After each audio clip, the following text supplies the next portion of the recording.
Have you ever truly tried to picture it?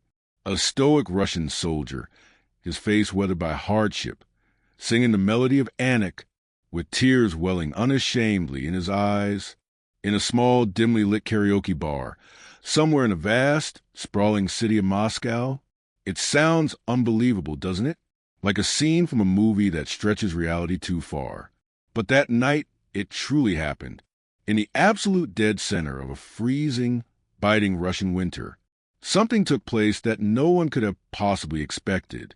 A simple song, penned by a Filipino artist named Freddie Aguilar back in 1977. A song about family, about a child, about regret, somehow, miraculously, bridged two entirely different worlds. Worlds that had, until that moment, never truly understood one another. What if I were to tell you that this single song and the uniquely vibrant culture that birthed it is quietly, profoundly transforming Russia today? Not through the loud channels of politics, not through the cold calculations of international business, but through something as simple, as pure, as universally human as a Filipino love for karaoke. It all began, as these stories often do, with one man, a man named Dmitry Volov, a 43-year-old Russian engineer from the historic city of St. Petersburg. Before the year 2020, Dmitry had never even heard of the Philippines. He genuinely didn't know where it was on a map. He certainly didn't know what the people there were like. But one day, his engineering company sent him to Manila for a 2-year project, an assignment to help design and build a small port system down in Batangas. He expected chaos. He expected suffocating heat. And he expected, if he was honest, a fair bit of confusion. What he did not expect, what he was utterly unprepared for, was the music that seemed to be everywhere.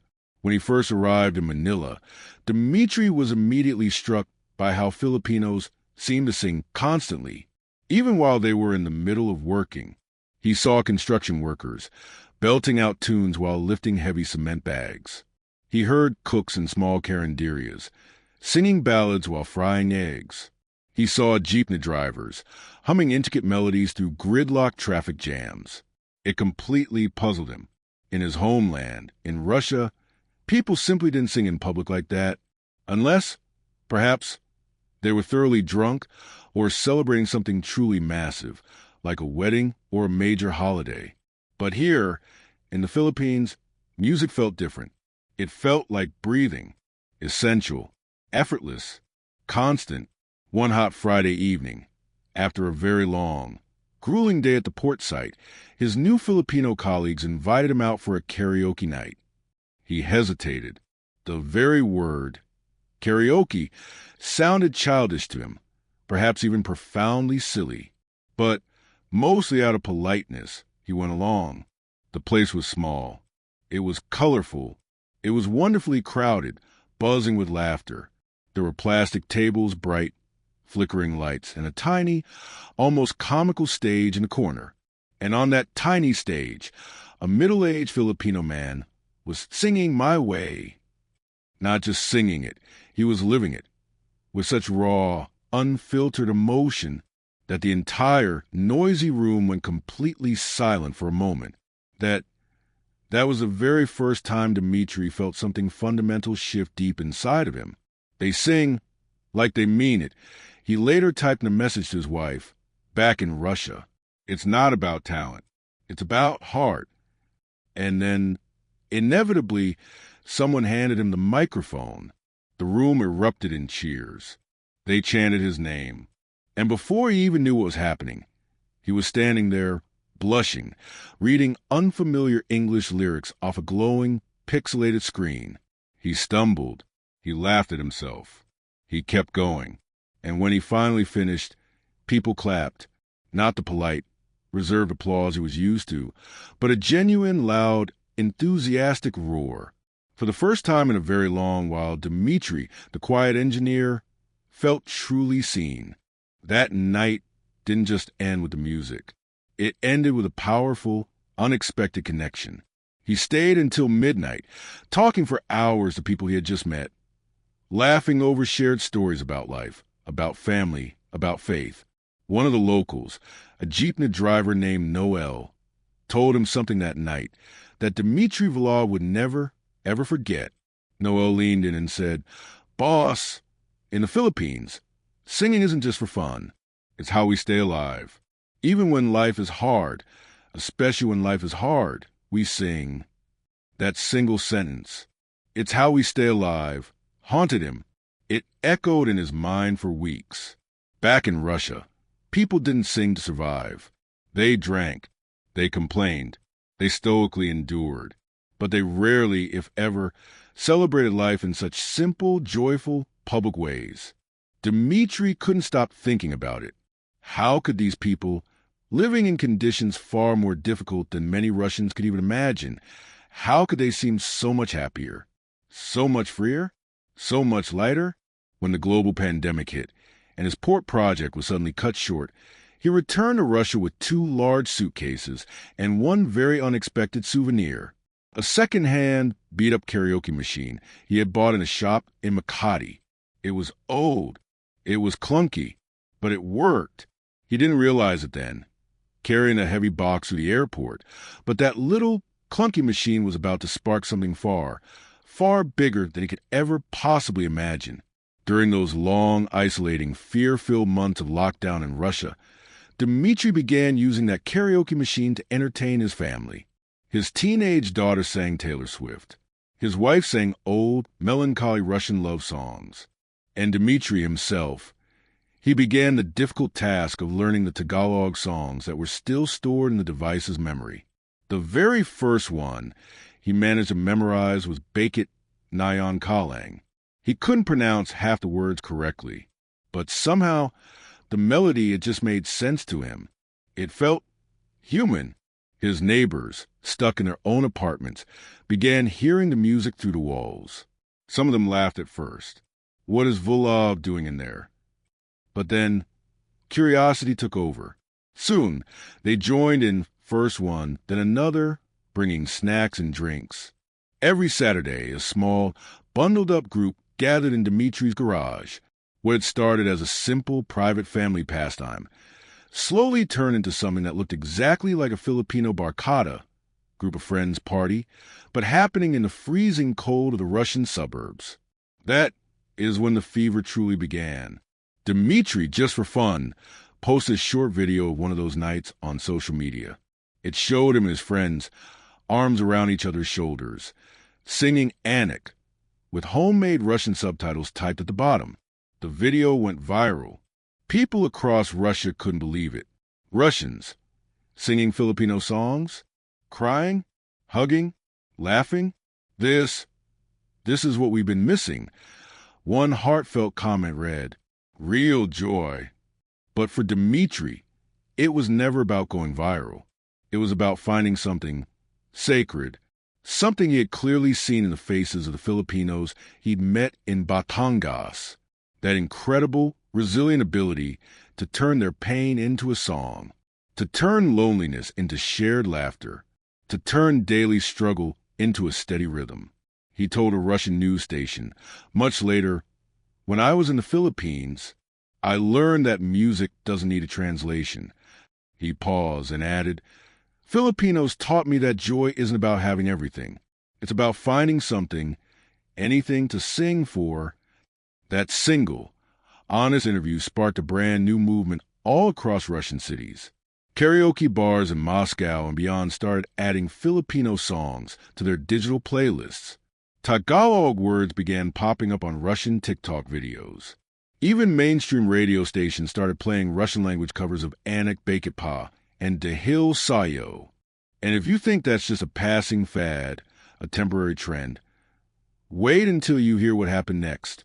Because when Dmitry's small, humble garage karaoke night turned into a national curiosity, something much deeper, much more profound, began to unfold. Something that revealed how the very soul of one small island nation was quietly, gently, warming the frozen heart of the largest country on earth. When the video of Dimitri's garage karaoke night first reached Moscow, the initial reaction was laughter.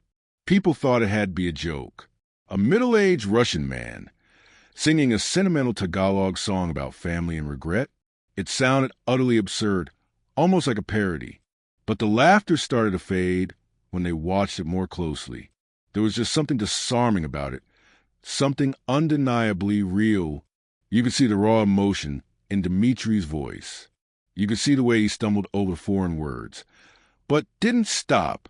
You could hear the people in the background cheering him on, clapping. Not because the performance was perfect, but precisely because it was honest. Soon, journalists started calling it the Filipino warmth in the Russian winter. Local TV stations, curious, wanted to know how had this tropical nation, so far away, managed to sneak into the heavily guarded Russian heart, all through a simple karaoke microphone. Dimitri was shy about all the attention, but he finally agreed to appear in one televised interview. Sitting in his modest living room, he spoke softly to the camera. "It started," he said, "in a small, noisy bar in Manila. I thought I was just singing. I didn't know I was learning something new about happiness." From that day forward, karaoke became more than just a pastime in his neighborhood. It became a kind of shared therapy. Retired men who hadn't spoken to their neighbors in years began showing up at his garage, clutching cheap microphones. Young people, who had grown up glued to the cold glow of their phones, suddenly discovered a reason to gather together in person again. There was no competition. There was no stage fright. There was just community. Every song felt like a confession. Every off-key note was instantly, joyfully forgiven. What struck Dimitri the most was how quickly that unique Filipino spirit, that fearless openness, that emotional vulnerability, began to visibly change people. Russians, he knew, were known for their reserve, their deep, stoic silences, their impenetrable pride. But when they started singing these Filipino songs, that emotional armor just cracked. They laughed louder. They hugged longer. And for the first time, many of them said the words, "I love you," to their friends without embarrassment. It reminded Dimitri of something that Noel, the Filipino driver, had told him all that time ago. When you sing in the Philippines, you don't perform. You share. Word of this spread incredibly fast. Karaoke machines started selling out in St. Petersburg and Novosibirsk. Entrepreneurs, sensing a new market, began importing karaoke systems directly from Manila, systems preloaded with thousands of Filipino classics.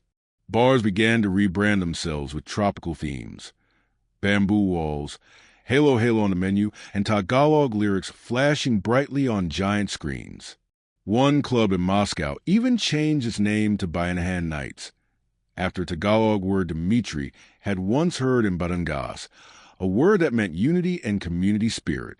But the most surprising part of this story wasn't happening in the big cities. It was happening in a small, remote town in Siberia, a place where the winters could last for half the year, and where temperatures regularly dropped below minus 30 degrees.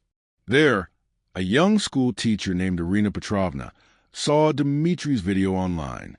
She decided to try karaoke with her students, as a desperate way to fight the intense psychological isolation of the long, dark winter.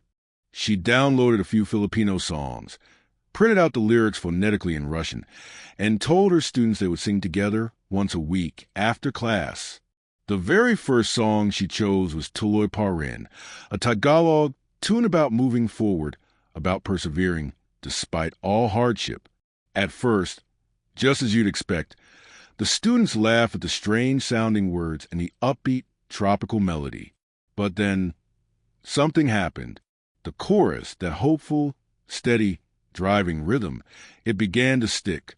They started humming it in the hallways, between classes.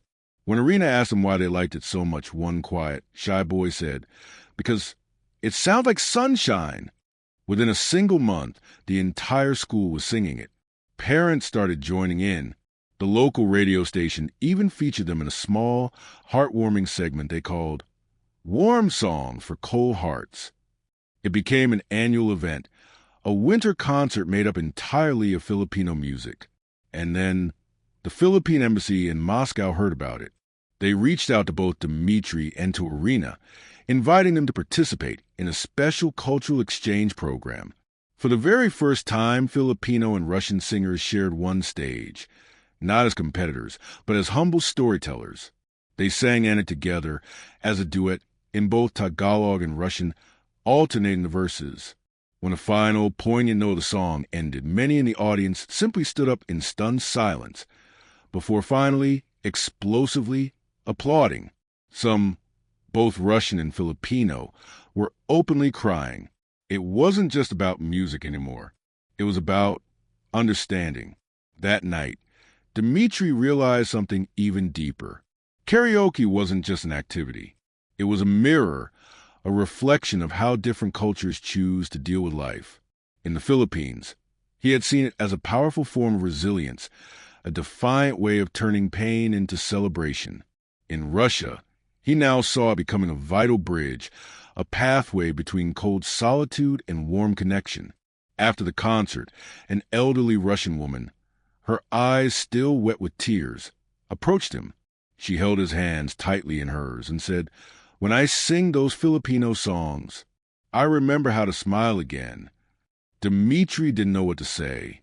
He just nodded, remembering all the Filipinos he had met, who would sing even during typhoons, who would sing even at funerals. Because to them, he finally understood music wasn't a denial of reality. It was an act of faith. Soon, major Russian networks began to cover this growing phenomenon. They labeled it the karaoke cure. Psychologists were brought on television, tried to explain why singing these specific songs from the Philippines seemed to measurably boost people's moods, lower their stress levels, and even reduce feelings of loneliness. One prominent psychiatrist said, "These songs, they carry an emotional warmth that our own culture rarely expresses. It's the emotion we have always wanted to show, but never, ever dared to." By 2023, there were organized karaoke communities in nearly every major Russian city. People held monthly gatherings, often starting with traditional Russian folk songs and ending joyfully with Filipino classics. Dmitry Volov became something of an accidental symbol, not a celebrity, but a living reminder that profound connection can come from the most unexpected of places. Once, during a live television event, a Russian host asked him, "Dmitry, why do you think Filipinos sing so much?" Dmitry smiled that same gentle smile from the garage. "Because," he said simply, "they trust life."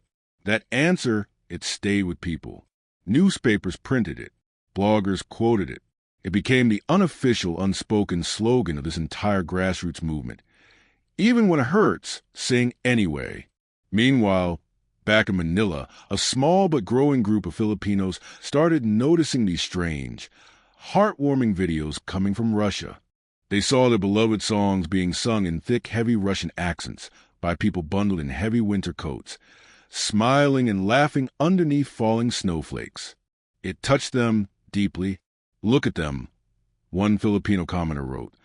"They're singing like us now. From the heart, we gave them a piece of our soul." What had begun as a single night of awkward curiosity in a small Manila karaoke bar had somehow, impossibly, turned into a genuine cultural embrace between two nations that had, throughout history, rarely ever shared a meaningful conversation. But as this musical movement spread even wider, something totally unexpected was about to happen. Something that would test whether this newfound connection was just a fleeting, superficial trend or something truly powerful enough to redefine how two very different peoples could finally, truly understand each other. By the time the year 2024 arrived, something truly extraordinary was happening all across the vast expanse of Russia, from the capital in Moscow to the northern port of Murmansk, from seaside cafes in Sochi to frozen village halls in deepest Siberia. People were singing, and not just any songs. They were singing Filipino songs. Songs about love, about loss, about forgiveness, about unwavering faith. Songs that carried an intangible warmth so deep, so profound, it felt like it could melt through even the coldest, darkest nights. It all built toward one singular, unforgettable event, the Harmony Festival. It was organized jointly by the Russian Ministry of Culture and the Philippine Embassy. The official goal was simple: celebrate the growing friendship between the two nations through the shared language of music. But for Dmitri, it was so much more than that. It was a culminating moment. The moment he had to confront what this entire accidental journey had truly meant for him and for the country he loved. The festival was held, of all places, in Red Square, under a grand dome of twinkling winter lights. For the very first time in Russian history, Tagalog lyrics flashed across giant LED screens, right beside their Russian translations. Thousands of people gathered in the freezing cold. Families, veterans, students, even Orthodox priests. Some, inexplicably, waved small Philippine flags. Others held up their own microphones in the frigid air, ready to sing along. It felt completely, beautifully surreal. When Dmitry Volov finally stepped onto the massive stage, he was not alone. Behind him stood Irina Petrovna and her Siberian students, now famously known nationwide as the Snow Choir. They were all dressed in colorful barons and Turno-inspired outfits, a heartfelt gift from the Filipino community living in Moscow. Before the performance began, Dmitry looked out at the massive crowd, and he took a long, deep breath. He remembered that first night, all those years ago, in that small, sweaty Manila bar, the chaotic laughter, the overwhelming warmth, the passionate voices that didn't care one bit about perfection. He realized in that moment that what he had witnessed back then wasn't just a culture of singing. It was a culture of hope. The music started softly. The first song, of course, was Anik. Dmitry sang the opening verse in haunting, perfect Russian. Arena students followed, their young, clear voices singing the next verse in Tagalog. Their voices blended together in a way that felt almost spiritual, like a prayer, floating up between two worlds. People in the audience began to sing along, some hesitantly at first, mouthing the strange words, then louder and freer, until the entire historic square echoed with the sound of thousands of voices, united in song. Midway through the song, Dmitry noticed an elderly Filipino man, standing right in the front row, clutching a small, worn rosary. Tears were streaming down his weathered face. After the performance, Dmitry found him backstage. The man introduced himself as Ernesto, a retired Filipino seaman who had lived in Vladivostok for over 30 years. When I first came here, Ernesto said, his voice thick with emotion, no one knew my language. No one knew my home. Tonight, everyone sang it. He looked at Dmitry and whispered, "You have no idea what that means." Those words, they pierced something deep inside Dmitry. He thought about all the thousands of nameless Filipinos who had worked so quietly in Russia over the years. Caregivers, engineers, musicians, teachers, all of them carrying their songs like hidden, precious treasures. And now, those very songs had become part of the Russian voice itself. That night didn't just unite two cultures. It healed something invisible. Russians, who had for so long lived with a sense of collective historic heaviness, suddenly discovered what Filipinos had somehow known all along, that joy isn't the absence of pain, but the profound courage to sing right through it. After the final performance, long after crowds had gone, Dmitry walked alone to the quiet, snow-covered streets of Moscow. The air was freezing, his breath visible in the cold light of the street lamps. Yet he felt a strange, persistent warmth deep in his chest. He passed by a small underground bar, and from deep inside, he heard someone singing Bake Pa in a thick, joyful Russian accent. He heard people laughing, clapping, cheering. He smiled to himself and walked on. A week later, he was invited to speak at a university in St. Petersburg. The topic, cultural resilience through music. Standing in front of hundreds of young, curious students, he shared his journey, not as a performer or a star, but as a humble student of the Filipino spirit. Filipinos taught me, he said, his voice resonating with gentle authority, that music is not a luxury, it's survival. It's how you keep your heart open. When life tries so hard, close it. One student raised her hand and asked, "Do you think Russians can ever love like that? Can we ever truly sing like that?" Dmitri paused, considering the question deeply. Then he said, "We already are." His answer wasn't about music. It was about a nation rediscovering its emotional core. For decades, Russia had been a place of endurance, strong, proud, famously stoic. But now, through a simple microphone imported from Manila, it had found something softer, something perhaps truer. Soon after, videos of the Harmony Festival spread worldwide. Filipino media picked up the story, calling it the warmest winter in Russia. Social media exploded with clips of Russians singing Tadhana, Pusong Bato, and Nandito Ako with astonishing, heartfelt sincerity. In one viral video, a group of Russian soldiers stationed near the Arctic Circle sang Bayan Ko together. While standing in the deep snow, their voices cracked with raw emotion. When asked why they chose that song, one of them said, "Because it sounds like home, even if it's not ours." Back in Manila, people watched in stunned disbelief. "Imagine that," one popular radio host said, his voice full of wonder. "Our songs, or karaoke, have reached Russia, and they sing it just like we do, from the heart. We gave them a piece of our soul." Even the Philippine president mentioned it during a cultural diplomacy speech. "We have shared many things with the world," he said, "but perhaps none as powerful as our unique ability to turn hardship into harmony. Through music, the Filipino soul has found new home in Russia." For Dmitri, that was the moment he realized his unlikely journey had truly come full circle.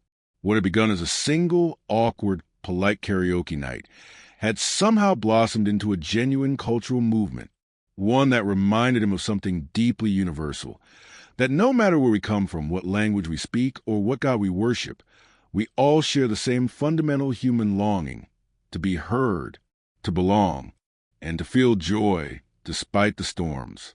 On the one-year anniversary of the Harmony Festival, Dmitri returned to the Philippines for the first time since his project had ended years ago.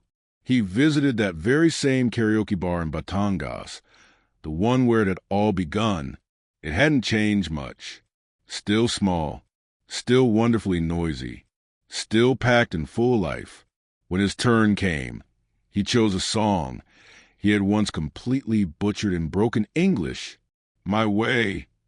But this time, as he sang, his voice was steady, not perfect, never perfect, but filled with something infinitely deeper.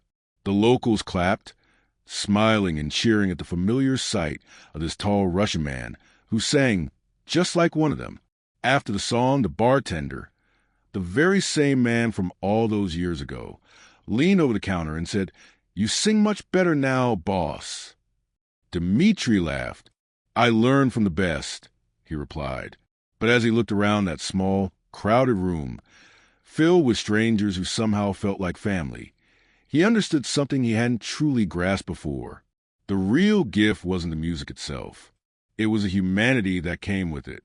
The quiet reminder that sometimes what the broken, divided world needs most is not another policy, not another deal, but simply another song. And that song, born in the warm island of the Philippines, had miraculously found its way to the very heart of Russia. A few months after his return trip to the Philippines, Dmitri received a letter in the mail. The envelope was postmarked from St. Petersburg, written in neat Cyrillic handwriting. Inside was a single photograph. It showed a group of small children standing outside their school in the deep snow, all of them holding microphones made from cardboard. Behind them, someone had painted a large banner that read, "Salamat Filipinos." Thank you, Philippines. He held that picture for a long, long time.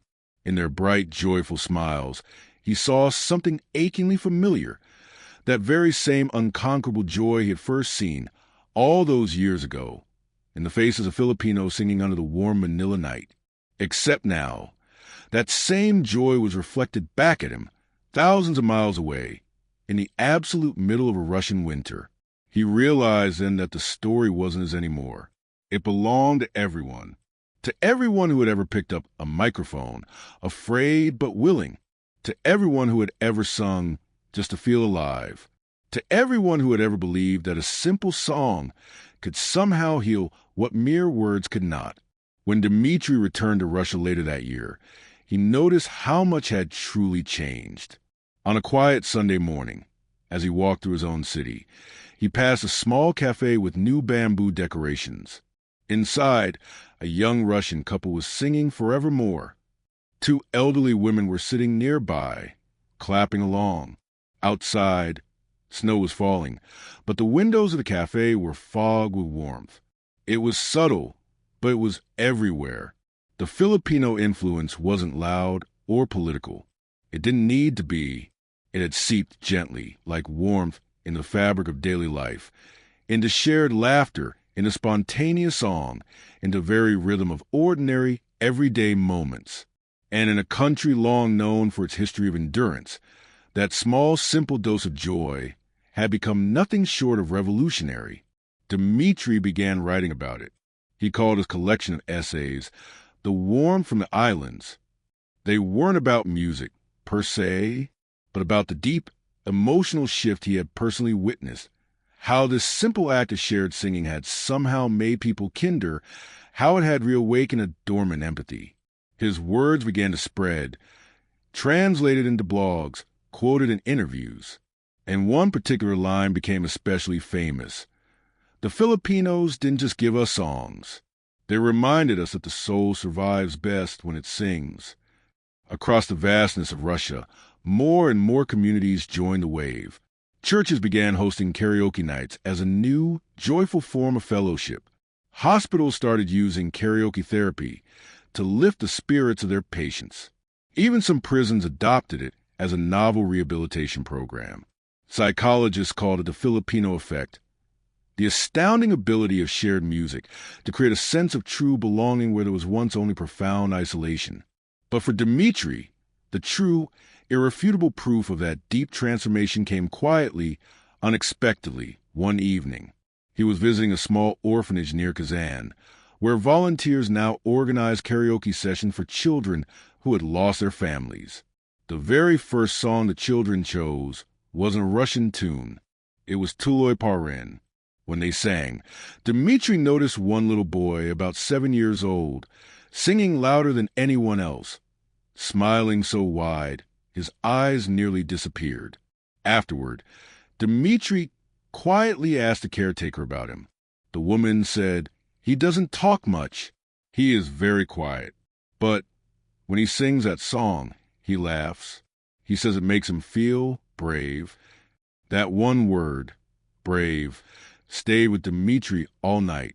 It reminded him, powerfully, of the Filipinos he'd met, the resilience that lived within their laughter, the amazing grace that somehow colored even their deepest pain. Some months later, the Philippine ambassador invited him to another special event in Moscow, a tribute this time called Songs Without Borders. It featured Filipino and Russian performers sharing the same stage once more. When Dmitri arrived, he was surprised to see hundreds of people, diplomats, artists, ordinary families, all holding small unlit candles. The lights in the hall dimmed, and a Filipino choir began to sing the prayer. Then, halfway through, the entire audience joined in, some in English, some in Tagalog, some in Russian. In that magical moment, all the languages just melted away. There was no East or West, no cold or tropical, no difference that mattered. Just one single sound, human, sincere, eternal. As a final note faded into silence, Dmitri felt tears rolling down his own face, not from sadness, but from a strange, overwhelming gratitude, the kind of gratitude that completely humbles you. He realized then that the Philippines had not only taught Russia how to sing again, it had reminded the entire world what singing was truly for. It wasn't about performance. It was about presence. It wasn't about showing off. It was about showing up for life, for each other, for the fragile, sacred beauty that connects us all. In his closing speech that night, Dimitri said something simple but unforgettable. Filipinos, he said, his voice thick, taught us that singing is another form of prayer. You don't need to understand every single word. You just have to feel it. And when you do, you realize you've never been alone. The audience stood in silence for a long moment before finally applauding, not the loud, echoing kind, but a soft, heartfelt, unified applause that seemed to last forever. After that night, Dimitri's story became part of modern Russian folklore. In schools, children learned about the karaoke bridge between Russia and the Philippines. Documentaries were made, songs recorded, and people began calling the phenomenon the sound of warmth. When Foreign Phrase Find My Life, and back in Batangas, in that same small karaoke bar, the one where it all began, the owner hung a framed photo on the wall. It showed Dimitri on stage in Red Square, surrounded by children, singing a Tagalog song underneath falling snow. Below it, a small, handwritten note from the owner read, "Wherever there is music, there is home." Today, when Russians pick up a microphone and sing a Filipino song, they're not just singing notes. They're echoing a profound lesson from a distant tropical island, that faith can sound like laughter, that resilience can rhyme with melody, and that joy, when it is shared, has absolutely no borders. So the next time you hear someone singing Anik in a language you don't understand, stop and listen. Somewhere hidden in those unfamiliar words is the very heartbeat of a people who taught the world that even when life gets incredibly hard, there's always a reason to sing. Because the Philippines didn't just give the world karaoke. It gave us something far greater, the courage to find light in every single song.